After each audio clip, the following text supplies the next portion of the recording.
there space for a ladder way in the back? Or does it go all the way to the door?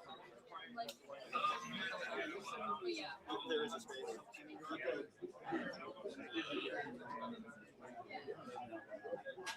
Just go.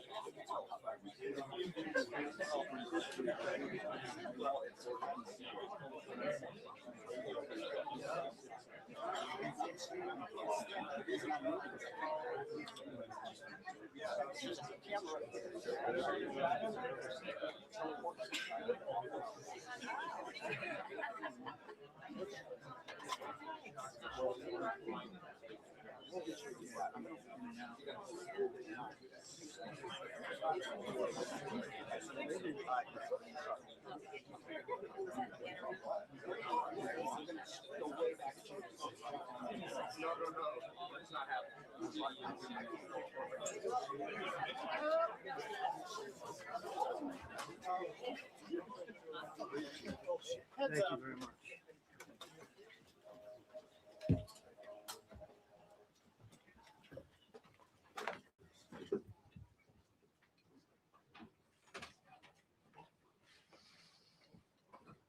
It's a great honor to be with you, and happy Easter. We had a great Easter. This is one of our better Easters, I think, in a lot of different ways. I can say militarily, it's been one of the best.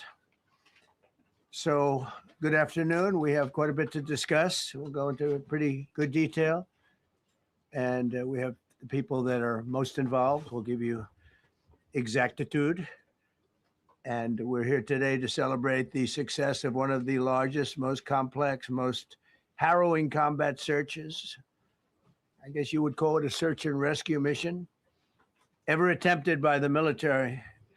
Generally, when planes are knocked down in war, especially when you're fighting a strong group, an evil group, you can't really do this because you send in 200 men to pick up one, and it's something that's usually not attempted as much as you want to attempt.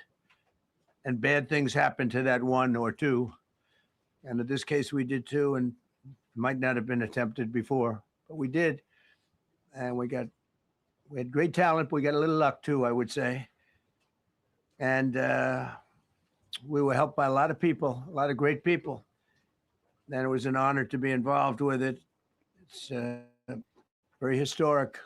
This is a rescue that's very historic. It'll go down in the books. Late Thursday night, an American F-15 fighter jet went down deep inside enemy territory in Iran while participating in Operation Epic Fury, where we're doing unbelievably well, well at a level that nobody's ever seen before. The entire country can be taken out in one night, and that night might be tomorrow night. Both members of the crew ejected from the aircraft and landed alive on Iranian soil. I immediately was asked to make a decision. I ordered the U.S. Armed Forces to do whatever was necessary to bring our brave warriors back home. A risky decision, because we could have ended up with 100 dead as opposed to one or two. It's a hard decision to make. But in the United States military, we leave no American behind. We don't do it. Within hours, our armed forces deployed 21 military aircraft into hostile airspace, many flying at very low altitude, being shot by bullets. You bring rifles into play when you're going that low, but there are also certain advantages. And in broad daylight over Iran for 7 hours, at times facing very, very heavy enemy fire. We have a helicopter that's got a lot of bullets in it. It's amazing. We just realized how good those weapons are. Those our machines are. Nobody has the equipment that we have, and nobody has the military that we have. Not even close. We're the most powerful military anywhere in the world by far. The flight crews and warfighters aboard those aircraft took extraordinary risks to rescue their fellow service members. This first wave of search and rescue forces successfully located the pilot of the F-15, and he was extracted from enemy territory by an HH-60 Jolly Green II helicopter. Fabulous machine as our warriors faced gunfire at very close range. It's amazing that when you look at the machinery, what happened, that nobody was even injured. Meanwhile, the second crew member, a weapons system officer, highly respected colonel, had landed a significant distance away from the pilot. When you're going at those speeds, even if you go out 2 or 3 seconds later, it's miles and miles away because you're going fast.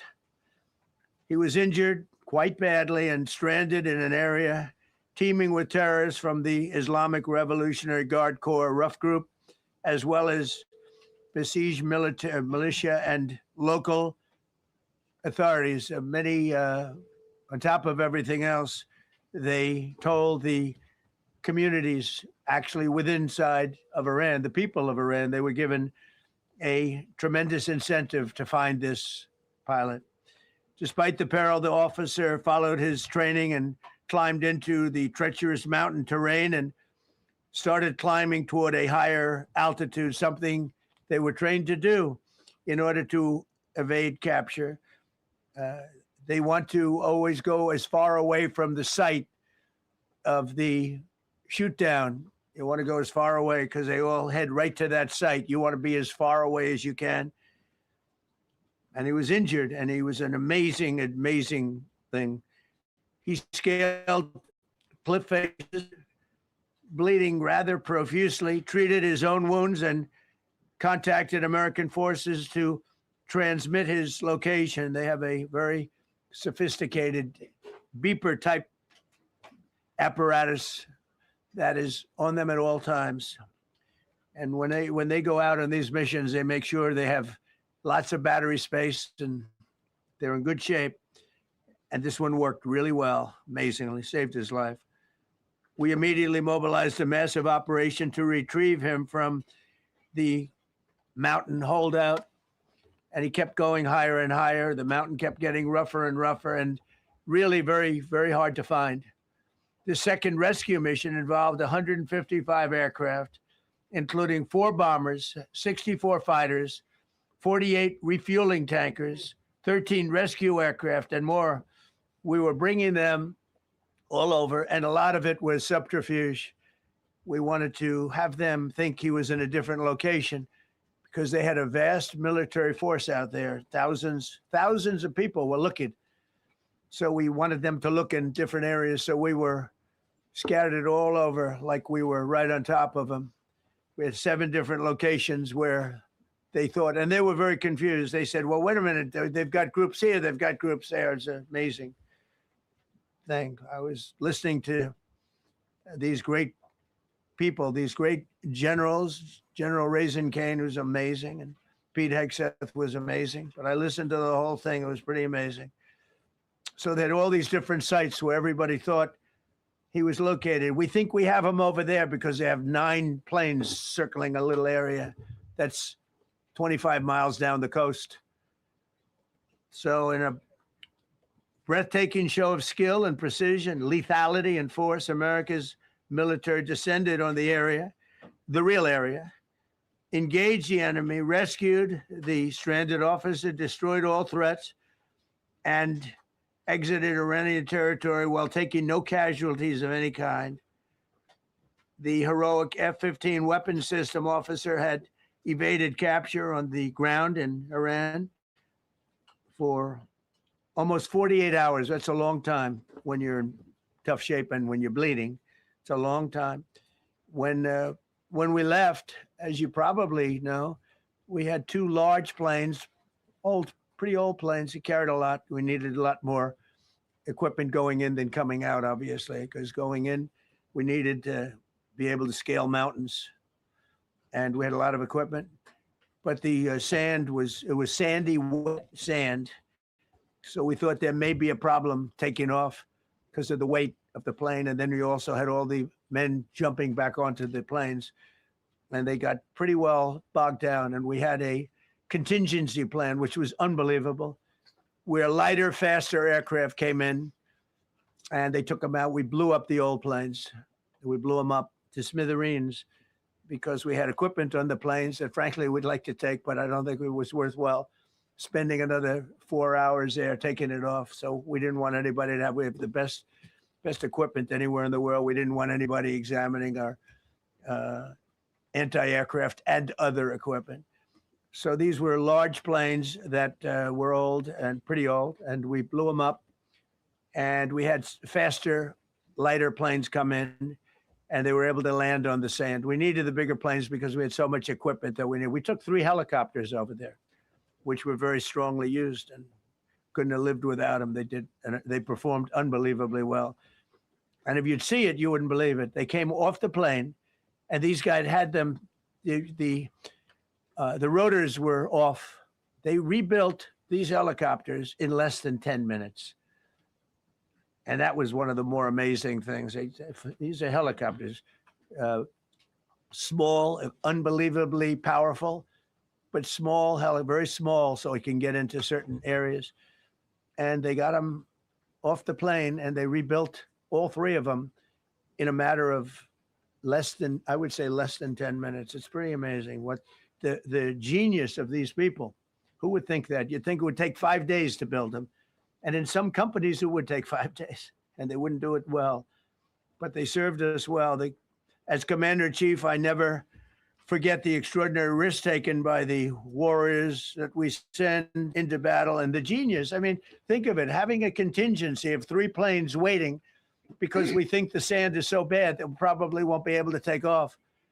And the planes really got bogged. This was not much of a runway. This was a farm, not a runway. It's a farm, but it did the trick.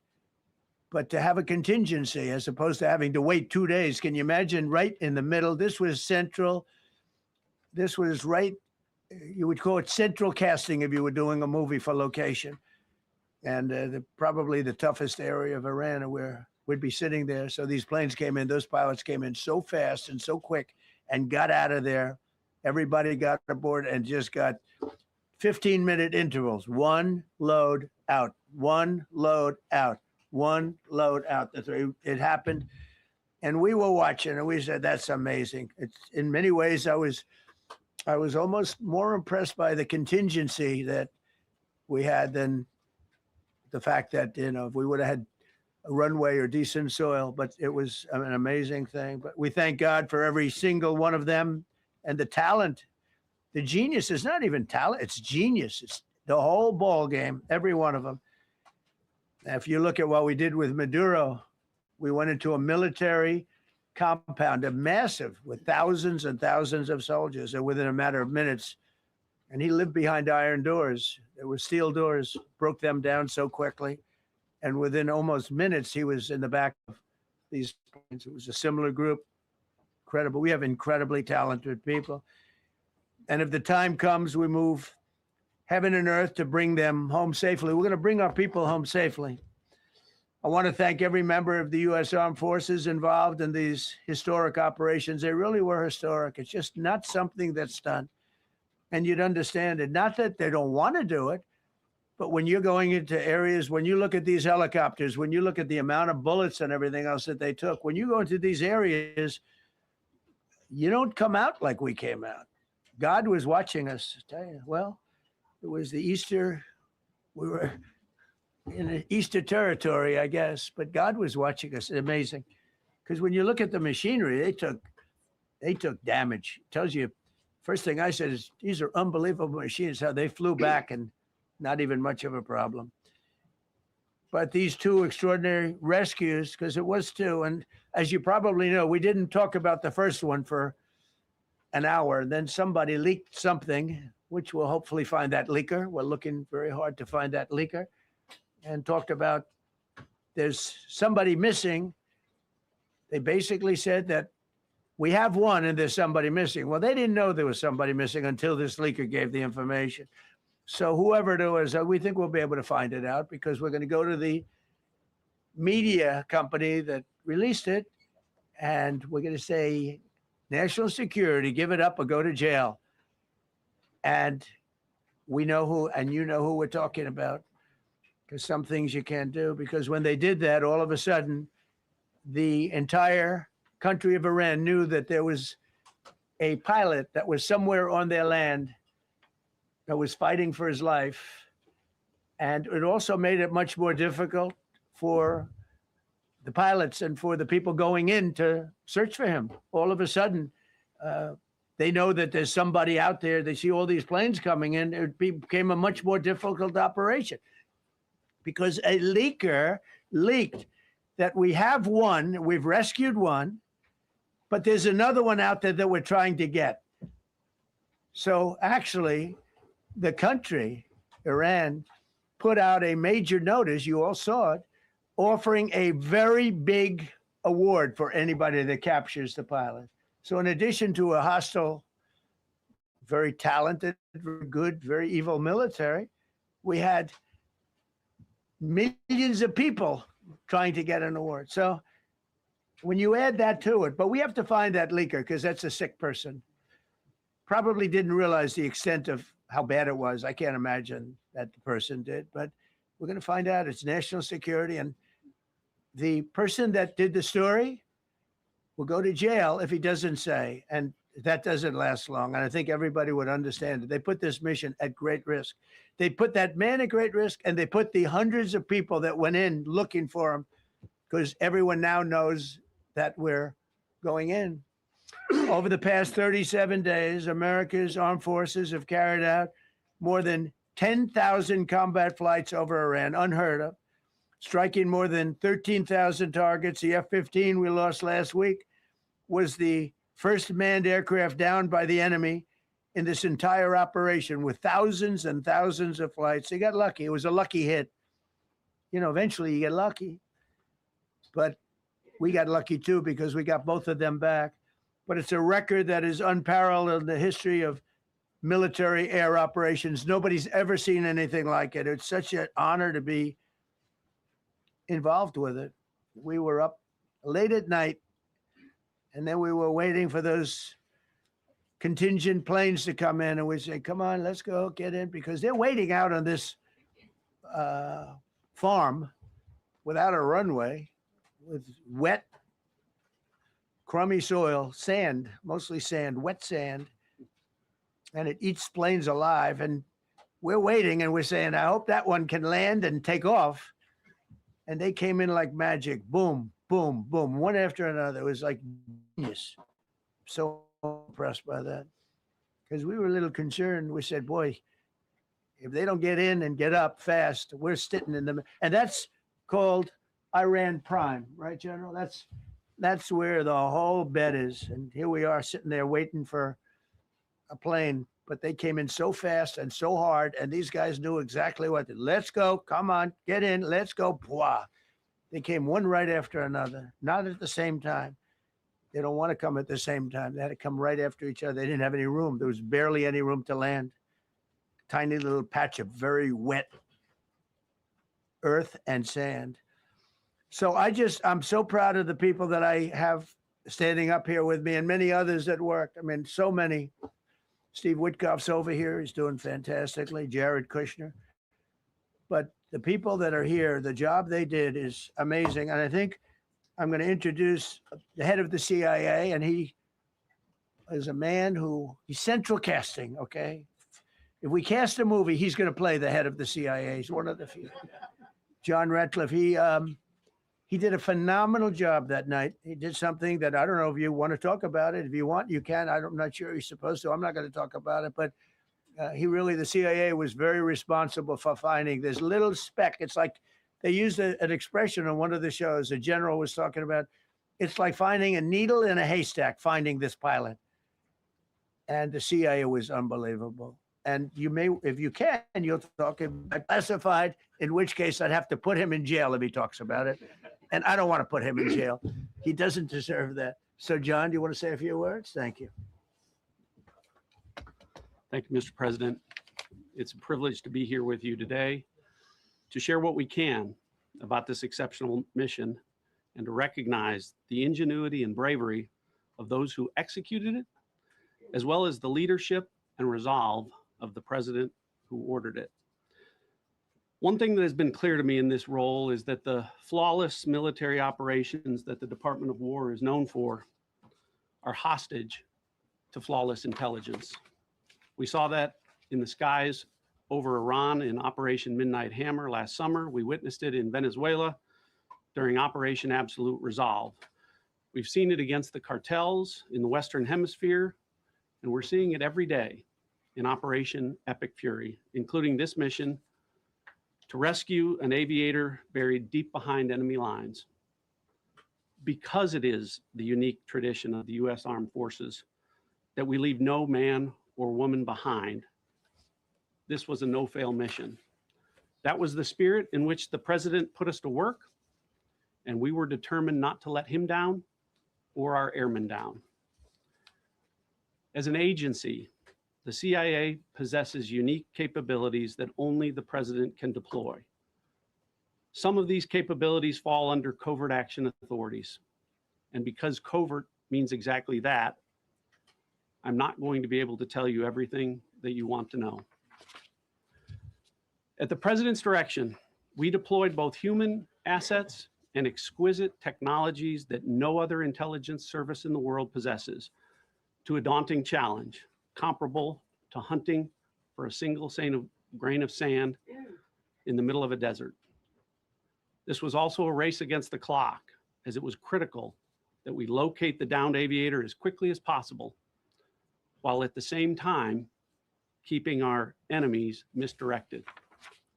For that reason, in addition to the human and technical assets deployed by the president to find our airmen, CIA executed a deception campaign to confuse the Iranians who were desperately hunting for our airmen. On Saturday morning, we achieved our primary objective by finding and providing confirmation that one of America's best and bravest was alive and concealed in a mountain crevice, still invisible to the enemy, but not to the CIA. That confirmation was relayed by Secretary Hegseth to the president, and the operation quickly moved to the execution phase. Following the successful exfiltration on Saturday night, our intelligence reflects that the Iranians were embarrassed and ultimately humiliated by the success of this audacious rescue mission. When the president asked me to lead the CIA, he made it clear: get back to basics, no politics, no agendas, tackle the hardest problems, and execute the toughest missions.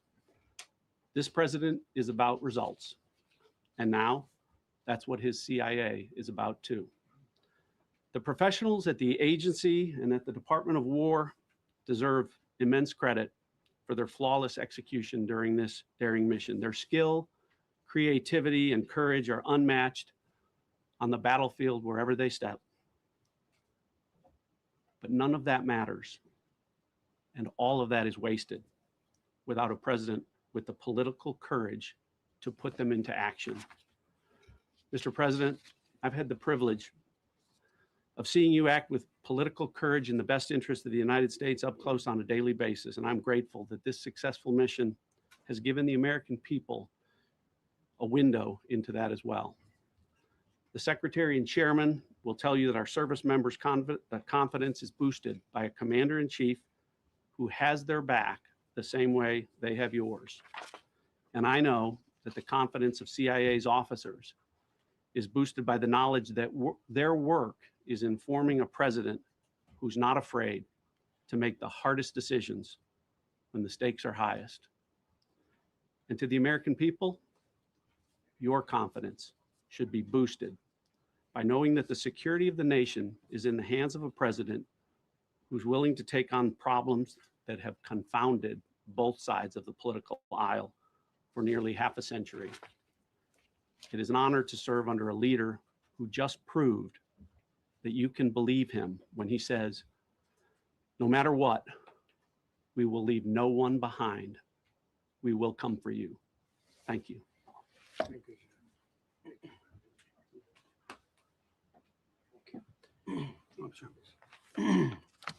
Even he didn't feel John, thank you for the saying collaboration that. of the CIA as well. Incredible and ongoing partnership.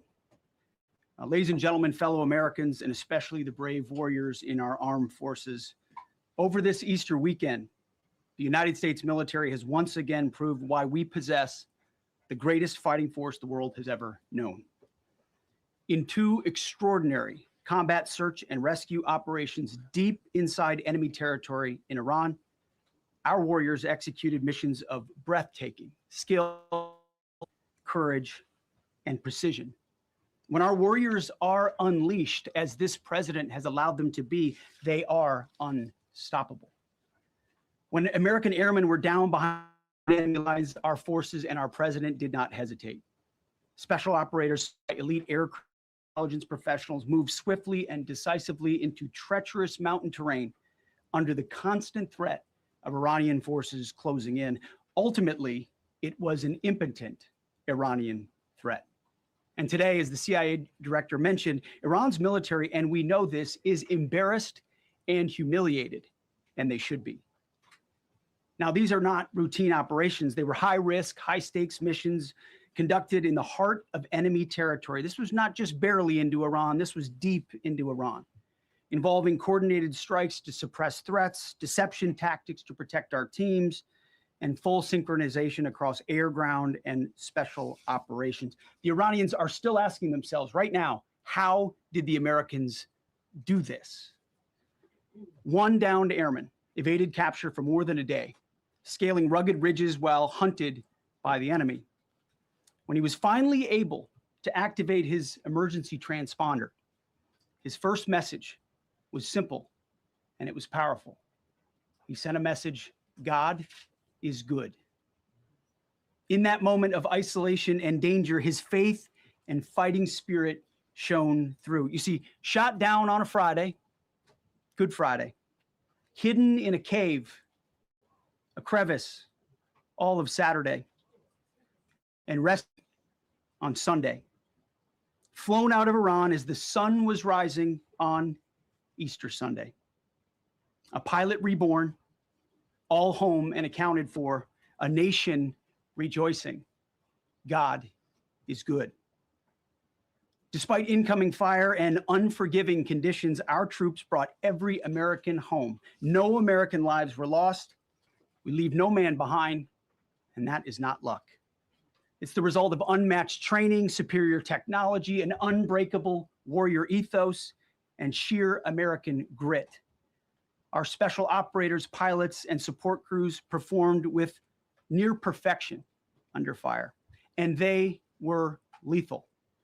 Just ask any Iranian soldier who dared attempt to get anywhere near that pilot before or during that mission. Death from above. Our troops turned a potential tragedy into a resounding demonstration of American resolve and capability. That's what excellence in uniform looks like. But make no mistake about it, none of this would have been possible without the courageous leadership and ironclad determination of President Donald J. Trump. From the moment our airmen went down, President Trump made it clear we will leave no one behind. The first mission, the first of 2, was an audacious daylight thunder run right up the middle. It was authorized in less than 2 hours from that pilot going down when we knew where he was. And it was authorized in the middle of the night, because anybody that's worked for this man knows he's up in the middle of the night. Authorized immediately, without hesitation, audaciously. The second mission, as soon as we knew where that pilot was, and John was certainly helpful in that, also executed immediately. You know, I looked up at my screen when the final mission was complete inside our SCIF, our secure facility. And we have a running VTC, a running coordination cell. And the top of it read 45 minutes and 45 hours and 56 minutes. For 45 hours and 56 minutes, we held that call open for coordination. From the moment our pilots went down, our mission was unblinking. The call never dropped, the meeting never stopped, the planning never ceased. The president demanded rapid, decisive action. He backed our military with the full weight of his resolve, refusing to let enemy propaganda or tactical setbacks deter us. His leadership ensured that every lethal and non-lethal resource was brought to bear, that our forces had the authorities and the support they needed to succeed. When the president says he has the backs of our warfighters, he means it. And it means a great deal, and it's a big difference on the battlefield. President Trump understands that peace through strength is not a slogan. It is a doctrine that saves American lives. His unwavering commitment to rebuilding our military and restoring the warrior spirit has paid dividends in missions just like this one. Under his command, America projects power with confidence and brings our people home with victory. And that continues today, by the way. Per the president's direction, today will be the largest volume of strikes since day one of this operation. Tomorrow, even more than today. And then Iran has a choice, wisely, because this president does not play around.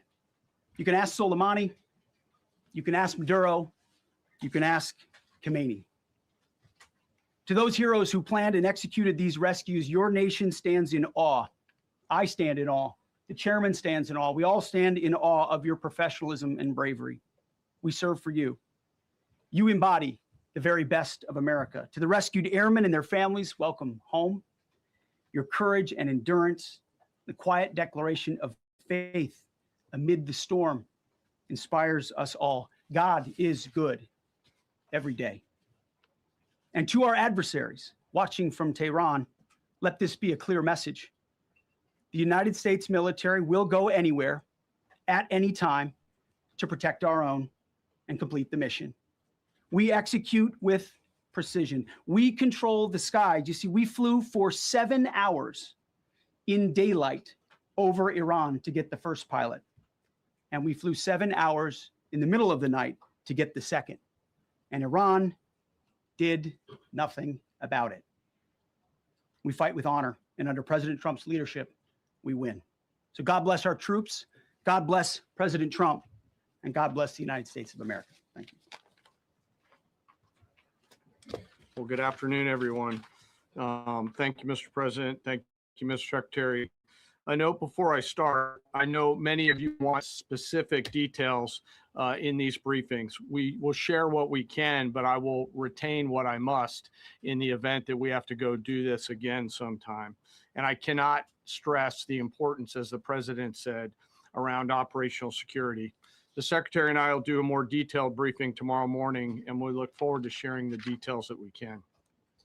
On Thursday, 2 April at 10:10 p.m. Eastern Time, 4:40 in the morning, local Iran time, the Joint Personnel Recovery Center, which handles the Central Command area of responsibility, declared an isolated personnel recovery event for a U.S. Air Force F-15E Strike Eagle, call sign 244, which was down in hostile Iranian territory.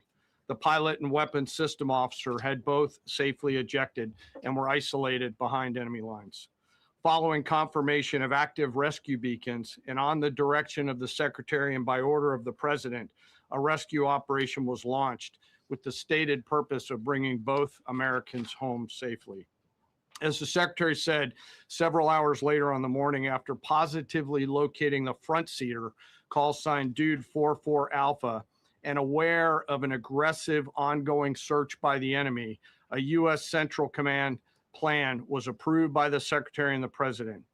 Shortly thereafter, a U.S. Air Force Combat Search and Rescue Task Force comprised of A-10 Warthogs in their Sandy role, and I'll describe what that is in a minute, HC-130 Combat King 2s, HH-60 Jolly Green 2 helicopters, and Air Force Special Warfare Airmen, a package comprised of combat rescue officers and pararescueman operators, audaciously penetrated enemy territory in broad daylight to find, fix, and recover Dude 44 Alpha from behind enemy lines. This was an incredibly dangerous mission, an incredibly dangerous undertaking, but a filled promise made to every American warfighter that you will not be left behind. We will always come find you, and we will always bring you home. Over the next hours, the Search and Rescue Task Force crossed the beach, entered into Iranian airspace, protected by a fighter strike package, and moved into the objective area, all under fire. En route, as some of you have seen on social media, the helicopters took gas off the C-130s and pressed onward forward up into the objective area.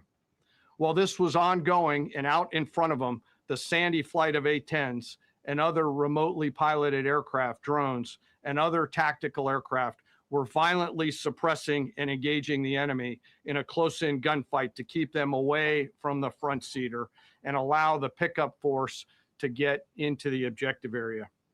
During this engagement, one of the Sandy aircraft, the one primarily responsible for communicating with the downed pilot, was hit by enemy fire. This pilot continued to fight, continued the mission, and then upon exit, flew his aircraft into another country and determined that the airplane was not landable. This was one of our A-10 Sandy aircraft. The pilot then made the decision to eject over friendly territory and was quickly and safely recovered and is doing fine.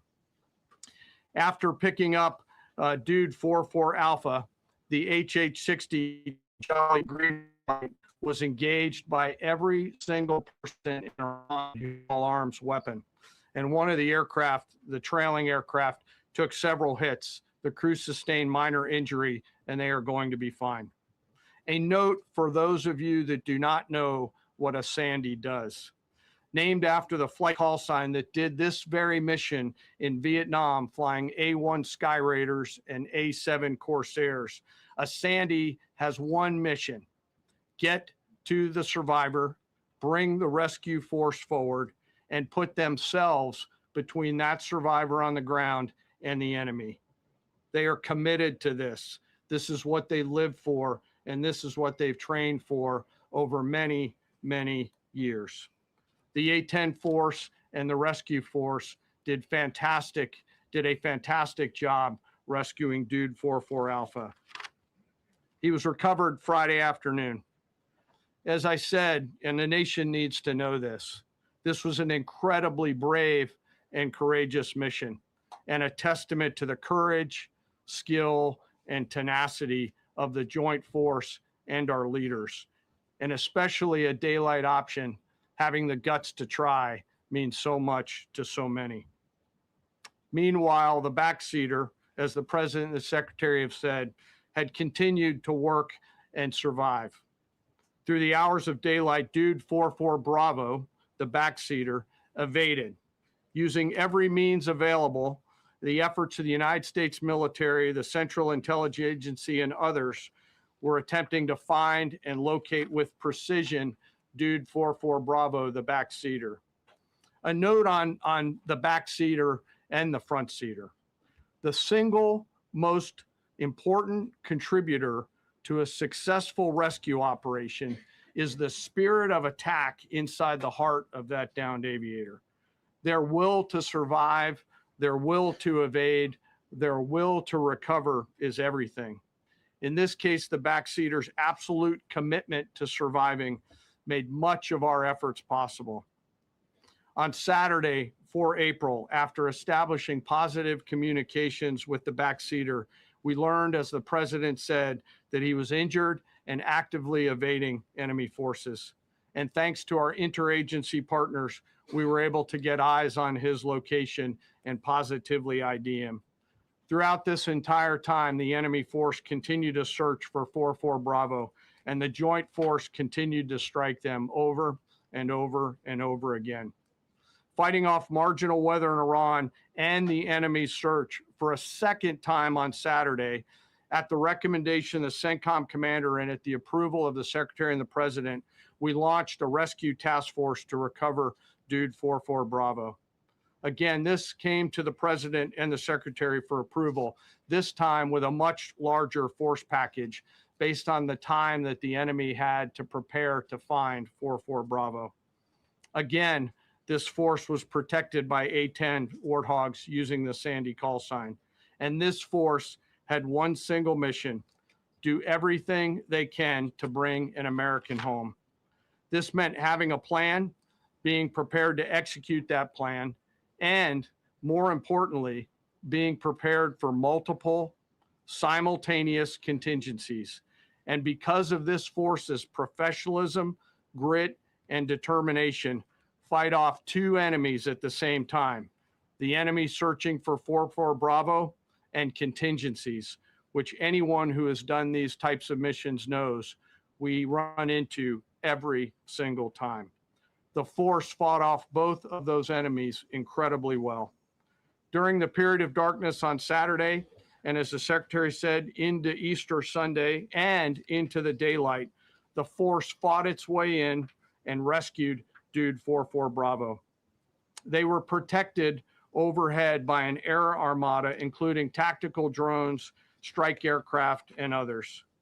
The force fought through multiple simultaneous contingencies, something no other nation, no other military can do, and safely returned Dude 44 Bravo, the backseater, home, and all other Americans home as well.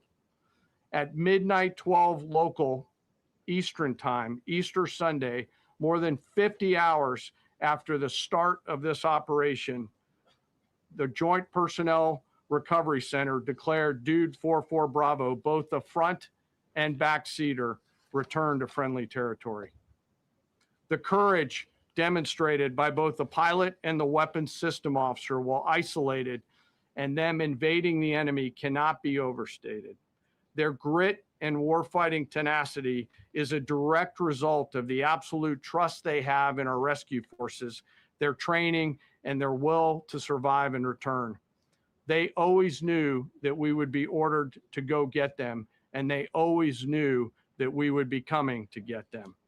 These two operations reflect our nation's most sacred obligation to our military service members. We leave no one behind, bless you.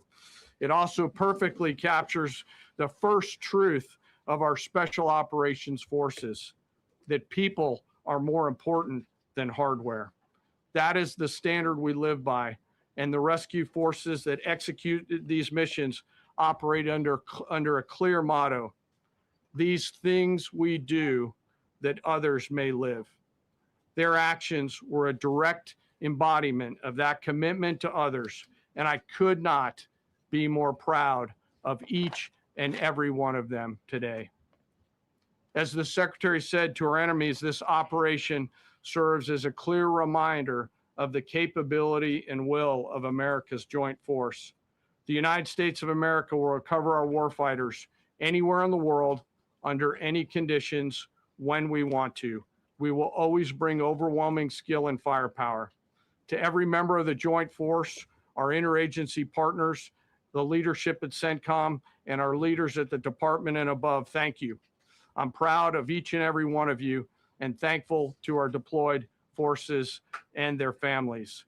And lastly, and most importantly, to Dude 44, welcome home. Job well done. Thank you.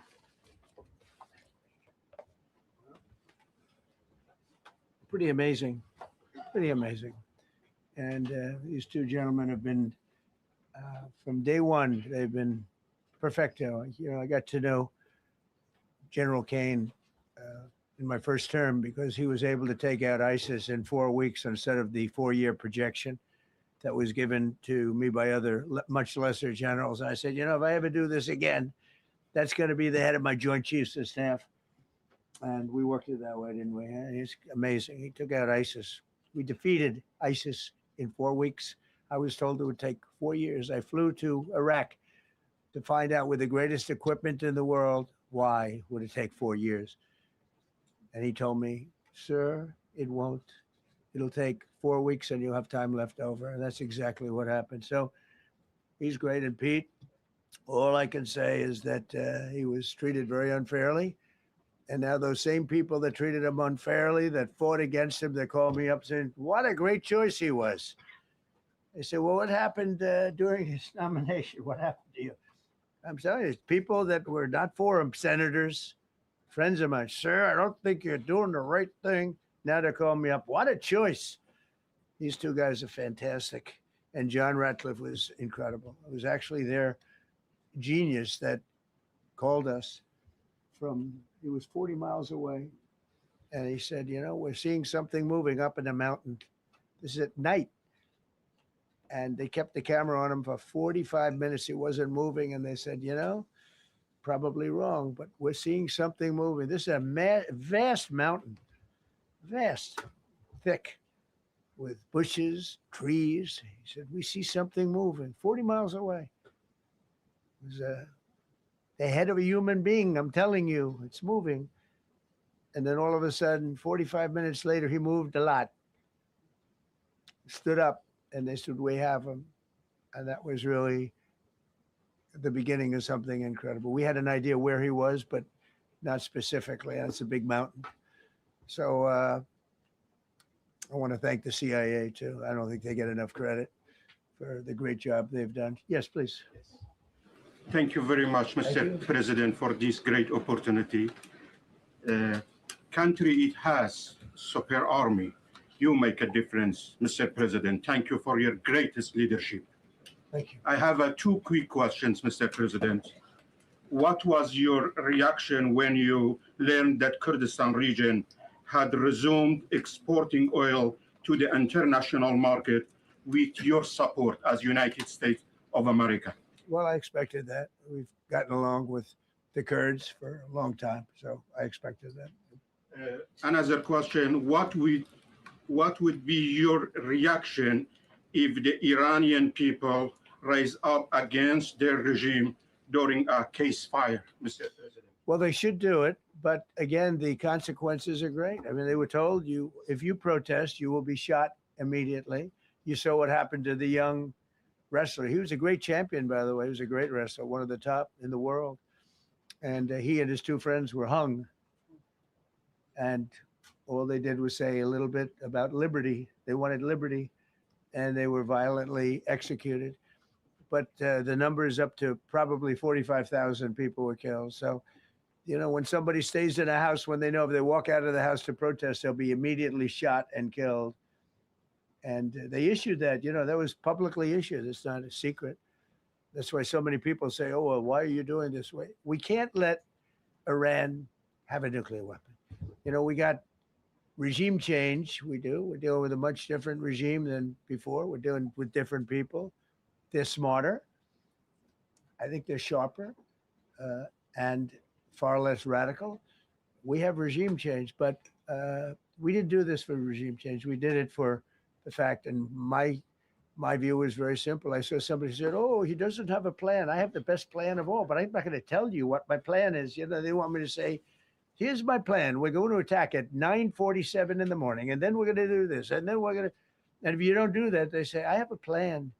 These people know what the plan is. Everybody here knows what the plan is, but it's very unfair to say because I don't mind being insulted. I've been insulted for many years by the fake news, but you can't. It's so bad for the people that are so pro. You just saw two great and John Ratcliffe, three unbelievable people. They have a plan.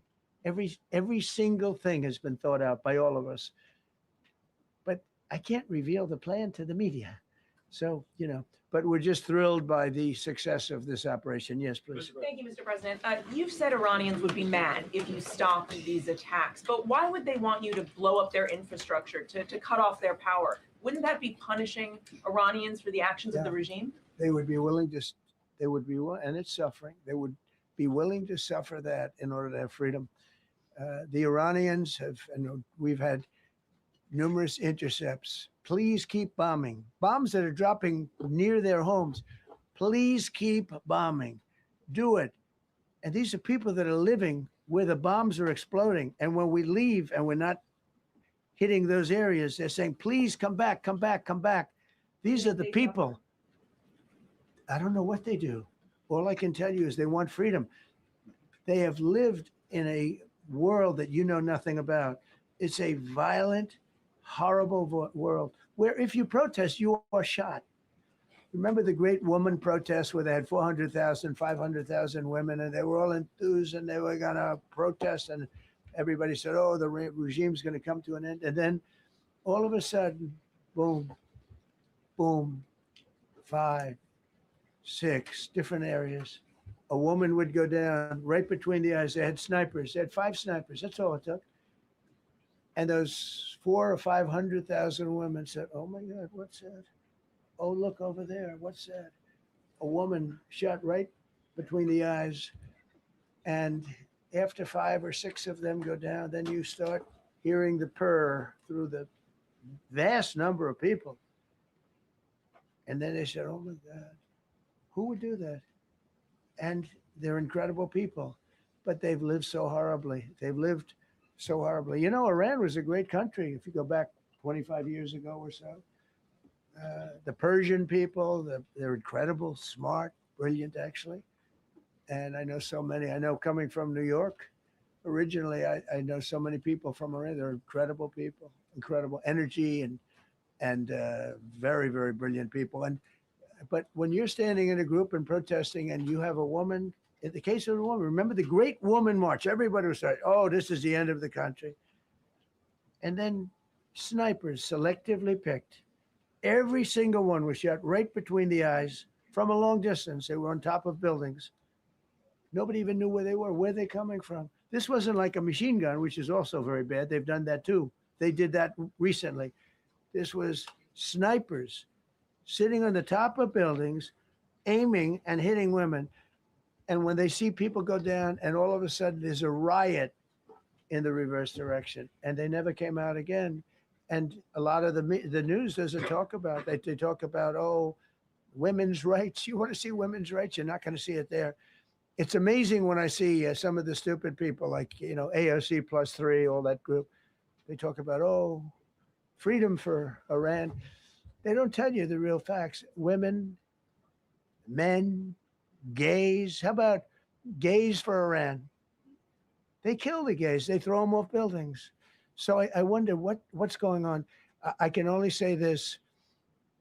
They want us to keep bombing, even if it jeopardizes, because their life is in much greater danger. They want freedom for Iran, but it's very hard for them to protest. I actually tell them, I said, don't go out. I fully understand. Nobody in this room would go out. I don't think there's any, because frankly, it's not a question of bravery. We're all brave, right? You're brave, I'm brave, we're all brave, but we're also intelligent.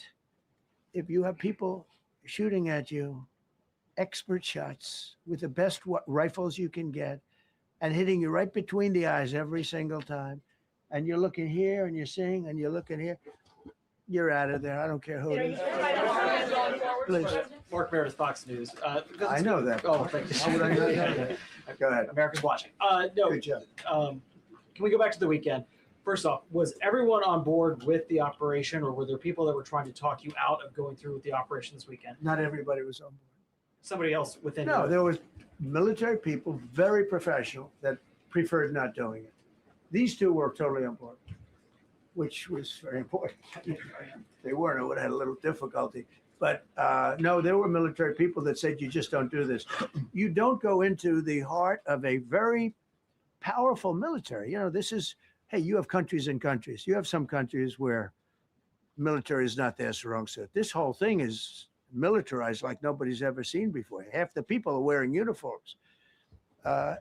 And we had people within the military.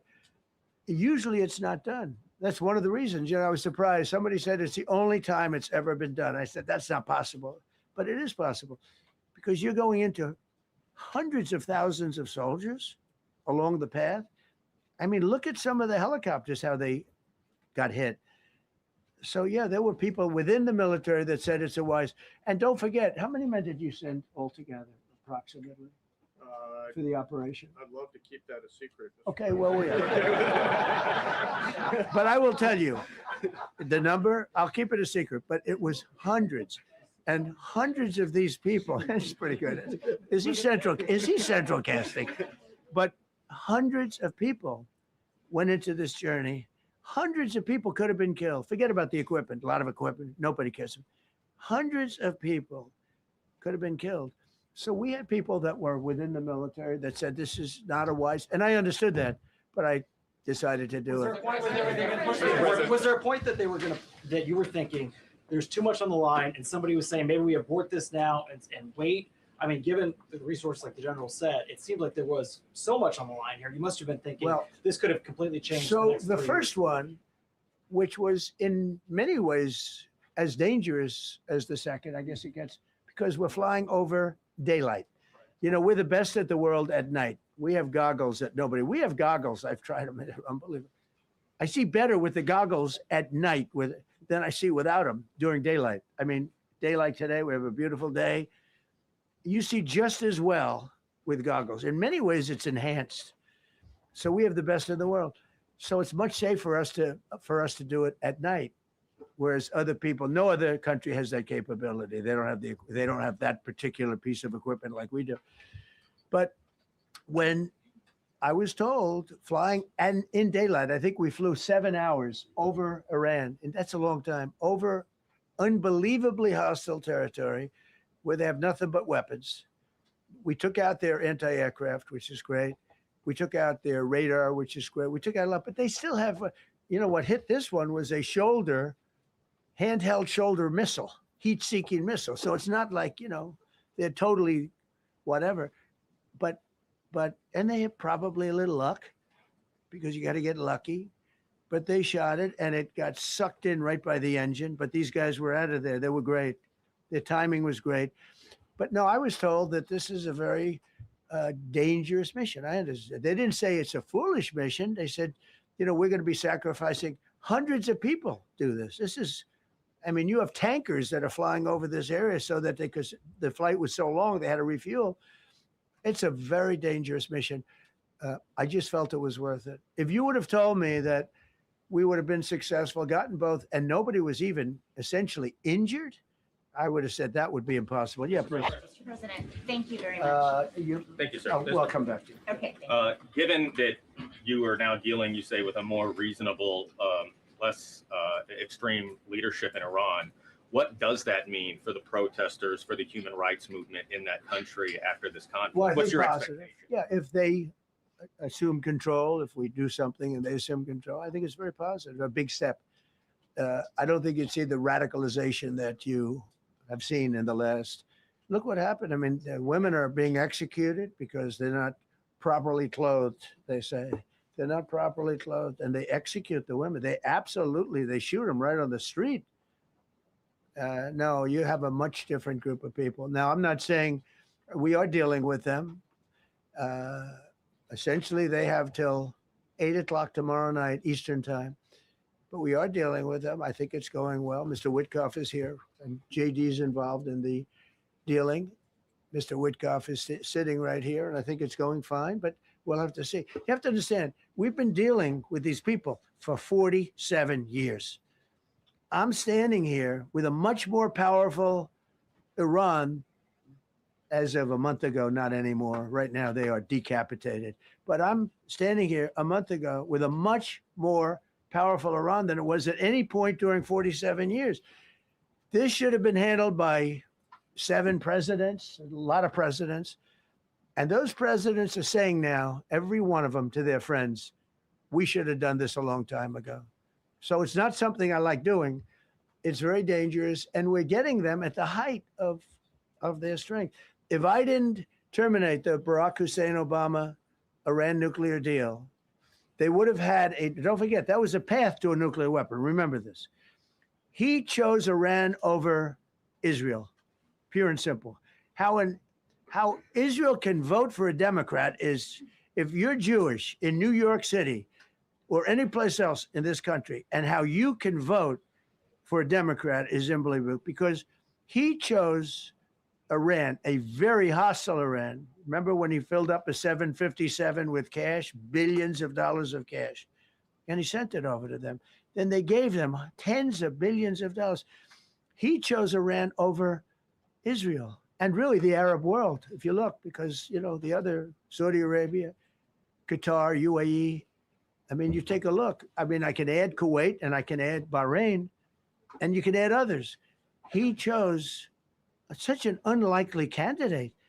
Nobody could believe it. Frankly, if you're going to choose between Iraq and Iran, he should have befriended Iraq. He went in the exact opposite direction of all thinking, and he made a terrible mistake. But that was a road to a nuclear weapon. And when I terminated that, everyone said, oh, he terminated it. It was one of the best things we ever did because he had a road to a nuclear weapon. And it was a very short-term deal. Countries don't do 10-year deals. Countries do hundreds of years. You don't do a 10-year deal. For a country, this isn't, you're a landlord, you're renting a store on a certain street, and you give somebody a 5-year or 10-year lease. This is a country. It was a short-term deal. It was ready to expire. I terminated it before it expired. Took a lot of heat. And it was one of the best things they ever did because he would have had a nuclear weapon. Then he would have had another nuclear weapon, had those beautiful B-2 bombers not gone in 8 months ago and obliterated that site. And by the way, the word is obliteration. CNN said, well, maybe it wasn't complete. It was so complete that they still haven't been able to get it. It was obliteration. But if we didn't hit them, that was a courageous decision too, because we had all those planes flying in at night with very little cover, unbelievable stealth planes, and they were able to do their job. If we didn't do that, Iran would have had a nuclear weapon at a high level, either one of those two instances. And if they did, in my opinion, I told this to Bibi Netanyahu yesterday, Israel would have been extinguished. Large portions of the Middle East would have been extinguished, whether it's Saudi Arabia, Qatar, UAE, or others. And you saw that with thousands of missiles raining down upon them. They didn't think they were going to be hit. They thought they'd be watching us fight. And all of a sudden, UAE got hit by 1,500 missiles. He would have taken them out also. And they were powerful. If I didn't come along and terminate the Obama deal, which was terrible, the Iran nuclear deal was a road to a nuclear weapon, a big one, unlimited, legally. I terminated it without even much thought. It was so easy. I terminated that. And then the B-2 bombers. And I did one other thing. I had killed Qasem Soleimani, who was an evil genius. And the reason I did it, I heard he was going to knock out 5 of our military bases. And had he lived, I believe we would be fighting perhaps a different Iran right now, because he's never been replaced, you know. And I did one other, but this one was not picked up. Osama bin Laden. If you read my book, I said you got to take him out 1 year before the World Trade Center came down. So I wish you'd read the book. But you, as a president, to be a good president, I believe you have to have good instincts. And a lot of this is instinct. Yeah, please. Thank you so much for taking my question today, Mr. President. Mr. President, last week you suggested that Europe should take the lead on reopening the Strait of Hormuz. Has circumstances changed now that you're issuing a direct 48-hour ultimatum? And secondly, would a new ceasefire include Israel, or would it just be between Iran and I can't the talk US? about ceasefire, but I can tell you that we have a active, willing participant on the other side. They would like to be able to make a deal. I can't say any more than that, but they'd like to do it. You've listed the goals. Excuse me. Please, go ahead. You've listed Thank the you, Mr. goals. President. Who you with? Who you with? My name is Dia Kurd. I'm with the largest Kurdish media outlet, Rudaw Media Network. It's based in Iran. Go ahead. Mr. President, you said before that you don't want the Kurdish forces to enter Iran and disarm it. Do you still want them to stay away? Or what role do you expect them to play now? I'd rather have them stay away. And then, I'd rather have them stay away because I think they bring with them some problems and some difficulties. And I don't think they bring death, I mean, you know, to themselves. But I'd rather have them stay away. Go ahead. Thank you, Mr. President, for the question. Deliberate attacks on civilian infrastructure violate the Geneva Conventions and Who you international with? law. Who you with? I'm with the New York Times, Zolan from the New York Times. Are you The failing. Are you see concerned? circulation way down at the New York Times? Are What's you going on with concerned it? that your threat to bomb power plants and bridges amount to No, war not at crimes? all. No, I'm not. I hope I don't have to do it. But again, I just said 47 years they've been negotiating with these people. They're great negotiators. Why would that And act not because violate they're not going to international have a nuclear weapon. And if somebody that takes my place someday is weak and ineffective, which possibly that will happen because we had numerous presidents that were weak, ineffective, and afraid of Iran, we're never going to let Iran have a nuclear weapon. And if you think it's okay for people that are sick of mind, that are tough, smart, and sick, really sick, from a policy standpoint, from a any which way you want to say, mentally, these are disturbed people. If you think I'm going to allow them, and powerful and rich, to have a nuclear weapon, you can tell your friends at the New York Times, not going to happen. civilians violating Quiet, international law? quiet. You no longer have credibility at the New York Times because the New York Times said, oh, Trump won't win the election and I won in a landslide. I won every swing state. New York Times said, oh, Trump won't win the election. New York Times has no credibility. The credibility they have is it used to be all the news that's fit to print. The old gray lady, it was great, but they're running on past fumes and you can't keep doing that. You have to be able to give the correct news. And people like you, who I know, are fake. You're fake. Go ahead, please. Your messaging on the war has moved from the war is coming to an end to war going to be bombing Iran to the Stone Ages. Right. And we've heard a range of those Sure. kind of messages. So which is it? Are you winding this Can't down tell or you. are you escalating I can't tell it? you. I don't know. I can't tell. Depends what they do. This is a critical period. They have a period of, well, till tomorrow at 8 o'clock. I gave them an extension. They asked for an extension of 7 days, right? I said, Steve, give them 10 days. 10 days is up actually today. So I gave them 11, I guess, indirectly. I thought it was inappropriate the day after Easter. I want to be a nice person. They have till tomorrow. Now we'll see what happens. I can tell you they're negotiating, we think, in good faith. We're going to find out. We're getting the help of some incredible countries that want this to be ended because it affects them also. A lot of people are affected by this, but we're giving them till tomorrow, 8 o'clock Eastern time. And after that, they're going to have no bridges. They're going to have no power plants. Stone Ages, yeah. Stone Ages. CNN fake news. Are you willing to make a deal that does not include reopening the Strait of Hormuz, or is that now a top priority? I would say it's a very big priority because, see, that's one thing that's a little different than other things. We can bomb the hell out of them. We can knock them out for a loop. But to close the strait, all you need is one terrorist that somehow has a truck loaded with, because you can carry them in trucks, large trucks, a water mine, drop them in the water. And now you tell people that own ships that cost $1 billion to don't worry about the mine. You can do that even just saying we put mines in the water. So it's not like the rest. We can knock out their military. We already have. We've knocked out their Navy.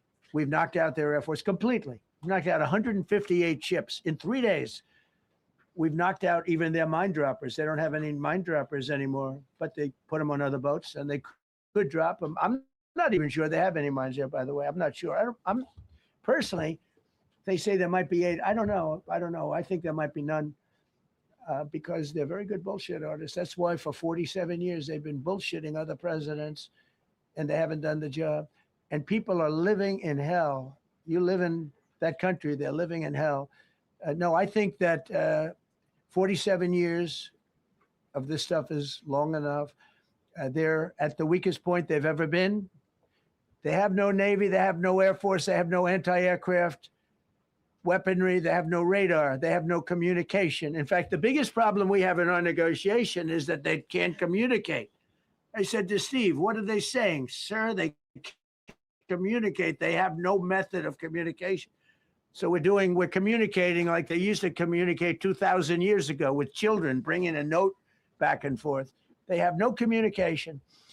But all I want to see is I want to have a safe world. And you're not going to have a safe world. Israel will be gone. The Middle East will be gone. And then they're coming for Europe.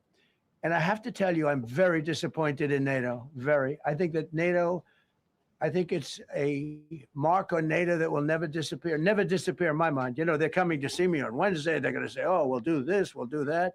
Now they all of a sudden want to send things, you know. But they said it loud and clear at the beginning when I spoke to UK of all. I would have said they would have been the first because they're the oldest. And I say, yeah, I'd love to have a little help. He said, no, sir, we'd rather wait till you win. I said, I don't need help after we win. They have 2 old broken aircraft carriers, barely work. I said, I guess we can use them. Who the hell knows? I called the general. He didn't even want them. He said, we don't really need them. We got the SS Abraham Lincoln, sir. We don't need them.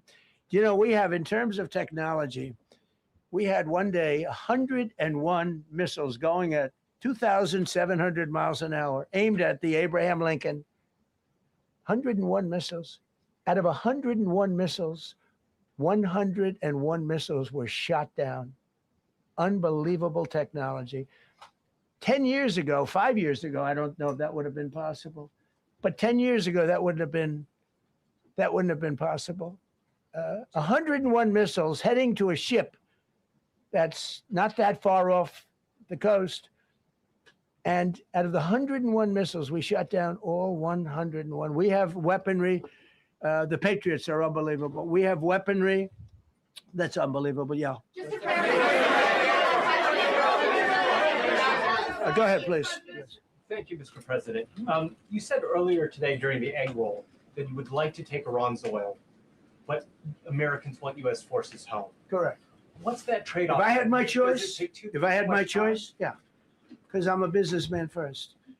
With Venezuela, as you know, the war was over in about 45 minutes. And we have great people running Venezuela, very good people. I mean, the relationship is good. And we are a partner with Venezuela. And we've taken hundreds of millions of barrels, hundreds of millions. Over 100 million barrels already is in Houston, refined and out. And paid for that war many, many times over, many times. You know, the old days, to the victim. Okay, you know that. To the winner belong the spoils, go the spoils. And I've said, why don't we use it? To the victor, go the spoils. And we don't have that. We haven't had that in this country probably in 100 years, because even the Second World War, you look at the Second World War, we didn't have it with the Second World. We helped rebuild all those countries. We rebuilt Germany. How about Germany telling us that, well, it's not their war. We had nothing to do with it. They wanted me to go and tell them everything I was doing. We didn't know anything about it. Well, if I would have told them, they would have leaked it, and we wouldn't have been nearly as successful, possibly, right? But to the victor belong the spoils. So we haven't heard that in, I think, maybe hundreds of years. Now with Venezuela, and we, just so you understand, the people of Venezuela, they say if I ran for president of Venezuela, I'm polling higher than anybody has ever polled in Venezuela. So after I'm finished with this, I can go to Venezuela. I will quickly learn Spanish. It won't take too long. I'm good at language. And I will go to Venezuela. I'm going to run for president. But we're very happy with the president-elect that we have right now, the people that are running it. If you remember Bush with Iraq, they fired the generals, they fired the police, they fired the people that worked in their equivalent of the White House. They fired everybody. And you know what they had? They had a mess. And you know what happened? ISIS formed. Those generals and those soldiers got together. The police got together. They all got together. They formed ISIS. Not going to happen with us. So Venezuela has been an incredible situation. We went in. We were very successful. Military power like nobody's ever seen. The general, Venezuelan general, said, I was on that site. I said, I've never seen ferocity like that. I've been doing this for 40 years. He said, I've never seen it. They hit us from 17 different, they were all set. They saw that big, beautiful aircraft carrier, the Ford in that case, and planes were pouring off it at 1 o'clock in the morning. So typically when you see that late at night, you know, you could be in trouble, right? And we were all ready. They had their equipment. It was Russian. And they had Chinese equipment. It was all set. They were going to give us a fight. He said, and then they came, and they came at speeds like we've never seen. And they came at 17 different angles. The general and his people, that was a lot of angles. They hit him from every angle. He said, we knew it was over in 3 minutes. We were waiting for them. Their equipment didn't work. And there's a reason it didn't work. Someday we'll explain that to people. They pressed the button, nothing happened. They pressed it again and again, nothing happened. And he said, we knew this whole thing was over in 3 minutes. We've never seen any, he used the word ferocity. The ferocity of these planes from 17 different angles, and it was over. They went inside. And remember, that was on a military base with thousands of soldiers. And those soldiers looked and they said, get the hell out of here. Thousands. We didn't have thousands. We had like 200 people. So we have a great military. And I'll tell you what, somehow this rescue captured the world's attention, more so than normally. You're talking about two people, but this rescue captured the world's attention. But we did it in Venezuela. That was amazing. And now we have a very bad man in prison and going to trial. I mean, he released, aside from the drugs, which he was terrible, Maduro released hundreds of thousands of people from jails into our country. Drug dealers, murderers, the worst people in the world were released into our country because we had a stupid president who probably didn't know. And we had a border czar who never went to the border and never once called our great border patrol agents, right? Not once, Kamala. She never called the border patrol. She never said, how we doing? I used to call the border patrol guys every day. You can ask them, Paul, ask any one of them. Brandon, ask them all the time. How are we doing? How are we doing? And we now, I'm proud to say, have a totally sealed border. 9 months, nobody is coming through our border. And nobody even tries because they know they're not going to get through. So we don't have caravans anymore. So maybe one or two more and we'll be done. Mr. President, are you allowed to, or are you willing to end this conflict with Iran charging tolls for passage through the strait? Us charging tolls? Iran. What about us charging tolls? Is that something you're considering? I'd rather do that than let them have them, right? Why shouldn't we? We're the winner. We won, okay? They are militarily defeated. The only thing they have is the psychology of, oh, we're going to drop a couple of mines in the water, all right? No, we have a concept where we'll charge tolls, okay? I thought you meant us. Your question would have been more accurate if you said us. Go ahead. So just to clarify, in order for Iran to successfully meet your deadline tomorrow, do they have to make a deal, open the strait, or both? We have to have a deal that's acceptable to me. And part of that deal is going to be, we want free traffic of oil and everything else. President, thank you very much. You've said glory be to God in this conflict. Do you believe that God supports the United States' actions in this I do, war? because And have you God sought is his good, direction? because God is good, and God wants to see people taken care of. God doesn't like what's happening. I don't like what's happening. Everyone says, I don't enjoy this. I don't enjoy it. These two guys don't enjoy it. You know, people say, oh boy, they're so tough. I don't like seeing people killed. I've ended 8 wars. Nobody's ever done it.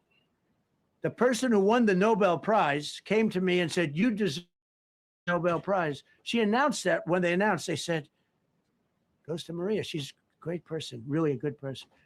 She said, no. This is ridiculous.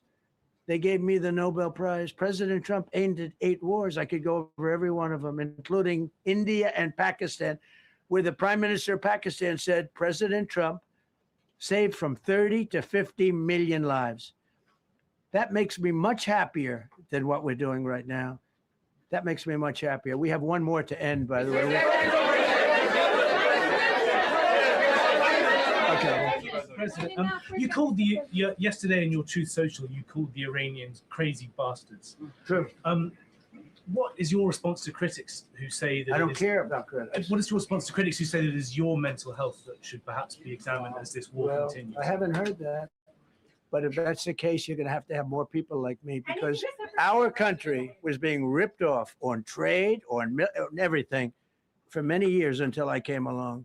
So if that's the case, you're going to have more people. Dasha, go ahead. Dasha, go. You said that very little is off limits in Iran as far as targeting, Yeah. including power plants, bridges, you've mentioned those. Very little is off limits. Are there certain kinds of civilian targets, though? I'm thinking I don't want to schools or tell you hospitals that. you I don't want would to say tell you is that. off- We have a plan, because of the power of our military, where every bridge in Iran will be decimated by 12 o'clock tomorrow night, where every power plant in Iran will be out of business, burning, exploding, and never to be used again. I mean, complete demolition by 12 o'clock. And it'll happen over a period of 4 hours if we wanted to. We don't want that to happen. We may even get involved with helping them rebuild their nation.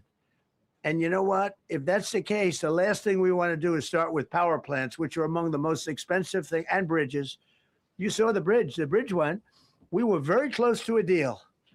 And then I got a call from Mr. Witkoff, Mr. Kushner, and JD saying, I think they're breaking the deal. I said, tell them that's okay. Don't worry about it. But tell them to look out their window and watch. And within 45 minutes, I gave the order to knock out the biggest bridge. I gave the order, knock out the biggest bridge in, I believe, the Middle East, but the biggest bridge in Iran. And within 10 minutes after I gave that order, that bridge was over. So do I want to do that? No. Do I want to destroy their infrastructure? No. It will take them 100 years to rebuild. Right now, if we left today, it would take them 20 years to rebuild their country, and it would never be as good as it was. And the only way they're going to be able to rebuild their country is to utilize the genius of the United States of America. You voiced your displeasure with NATO in the past. Is there a danger to the U.S. not being the de facto of the leader of the alliance, and then other powers within the alliance then getting the decision making when it comes to wars and nuclear weapons? No, it's not a danger. Look, we went to NATO. I didn't ask very strongly. I just said, hey, if you want to help, great. No, we will not help. I said, that's all right. You don't want to help? Because I've always said NATO's a paper tiger. See, NATO's a paper tiger. Putin's not afraid of NATO. Putin's afraid of us, very afraid of us. And he's explained it to me a lot of times. I got to know him very well. I know him very well. NATO's a paper tiger. NATO is us. And when we needed them, but we didn't need them, by the way. We didn't need them, obviously, because they haven't helped at all. Just the opposite. They've actually gone out of their way not to help. They didn't even want to give us landing strips. Think of it. And it's not just NATO. You know who else didn't help us? South Korea didn't help us. You know who else didn't help us? Australia didn't help us. You know who else didn't help us? Japan.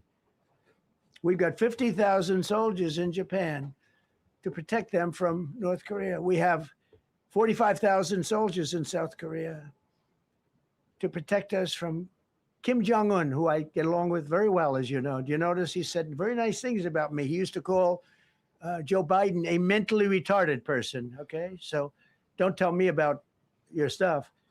Joe Biden, he said he's a mentally retarded person. He was so nasty to Joe Biden. It was terrible. But to me, he likes Trump. And do you notice how nice things are with North Korea? It's very nice. But we have 45,000 people, soldiers, in harm's way, and right next to Kim Jong-un with a lot of nuclear weapons. 45, which should have never happened if a certain president, I'm not going to mention this president because I happen to like him, believe it or not, but if a certain president did his job, Kim Jong-un would not have nuclear weapons right now. But they were all afraid to do their job properly.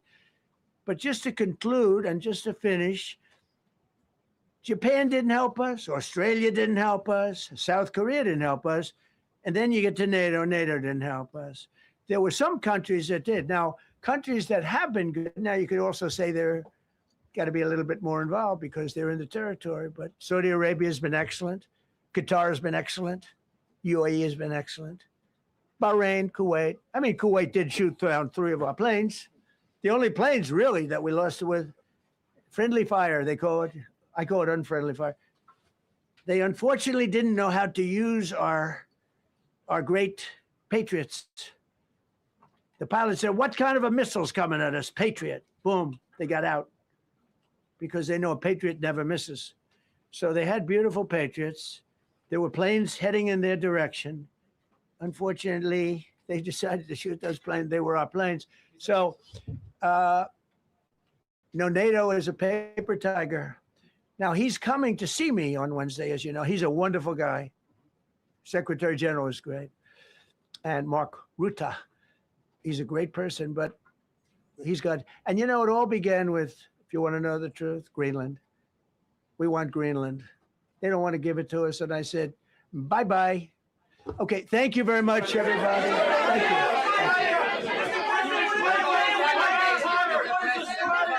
What about rising gas prices for Americans who are concerned?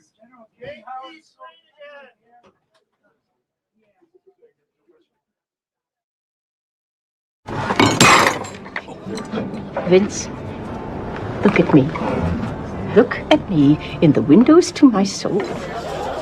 Shut the fuck up. Shut all the way the fuck up until you reach the top of Shut Fuck Mountain, where there are no more fuck ups to shut.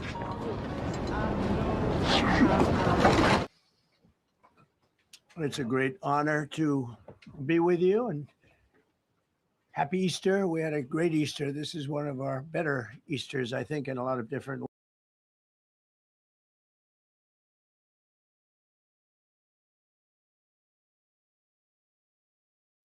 Well, folks, that about wraps it up right there. You heard the president. I didn't want to make any commentary during the live commentary, but I saw there were some Trump supporters down in the commentary, as well as some Trump detractors. I'm not here to tell you what political side of the spectrum that you want to be on. That is up to you. But what I am here to tell you is, folks, that's somebody's granddaddy.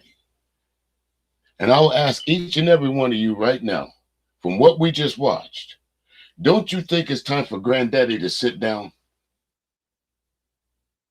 You basically just told the enemy, and all your braggadocious with you, Pete, and Hexeth, and all those other generals that came up there, y'all just pretty much gave the enemy everything that you were about to do.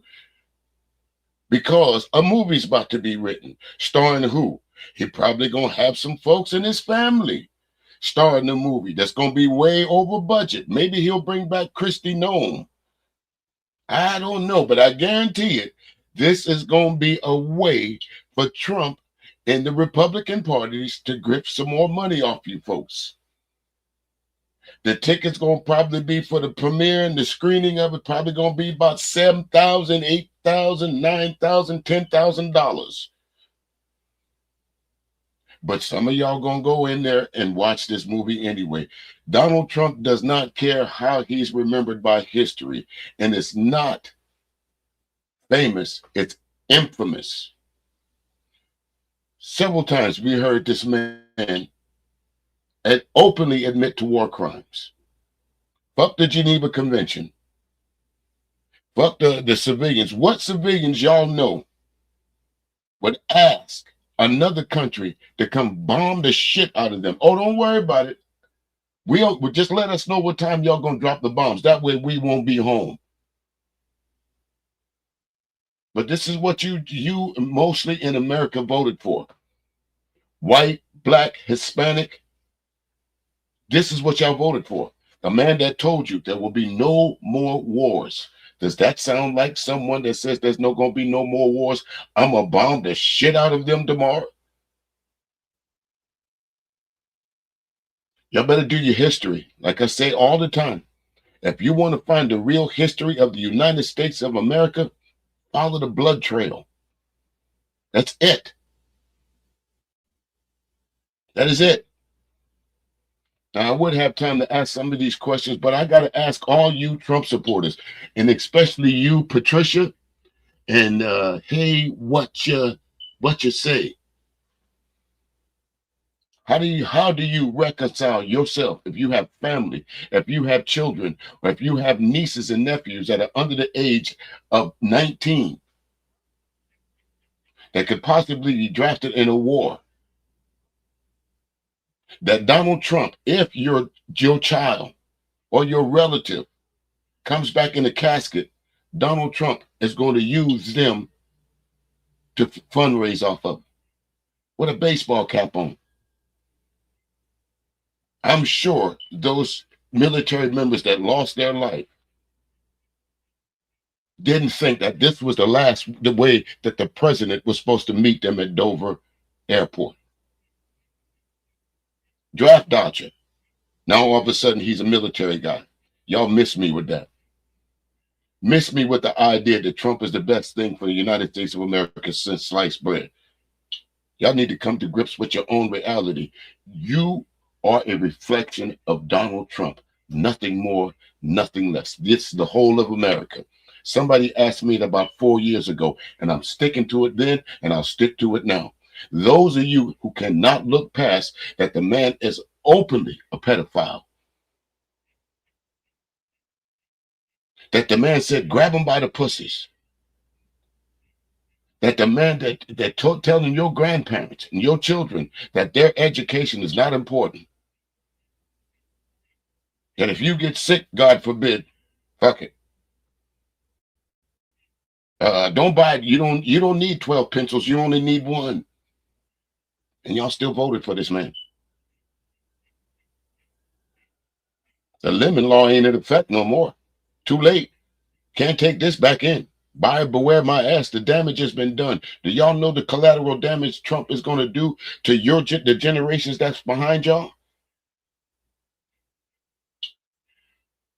Think about what's going to happen to the 18, to the 16, 17, 18, 19 years old that's about to go into the world. I've been around long enough to know that it's not good right now. We're going to lower gas prices. When's the last time y'all filled up your car for under $50? Not unless you're driving a motorcycle. Folks coming here talking about Biden. Biden ain't the fucking president.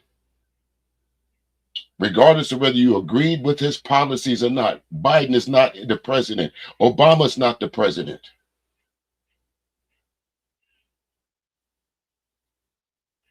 What the hell are y'all talking about coming here? What Biden did? I could give a fuck less what Biden did. This ain't CNN.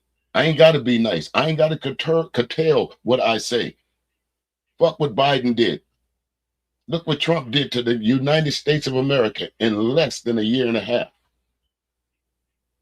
If he had the best, if he hired the best folks, why did he fire Kristi Noem? Why did he fire Pam Bondi? Go back to his first cabinet. Go back to right now. Look at the wake of firings that he has fired, supposedly hired the best people. Give me an argument for that. Anybody? Y'all got one? I think not. I think not. Now, some people will call him the Antichrist and all this other thing. Listen, your personal opinion of Trump, that's your personal opinion. But what I know, what I see in front of me, there's no denying. There's no one that could come up here and give me a great argument of what Trump is doing is either morally correct or politically correct, because he did not go to Congress to ask for permission. If the war was already won, why would he need an additional $200 billion? If the Straits of Hormuz wasn't important, why is it oil going up? Because there's some shit up under there that they're not telling y'all about. Those cables, those fiber optic cables and other shit like that. The main hubs to every damn thing that goes on here right now, even probably what I'm using.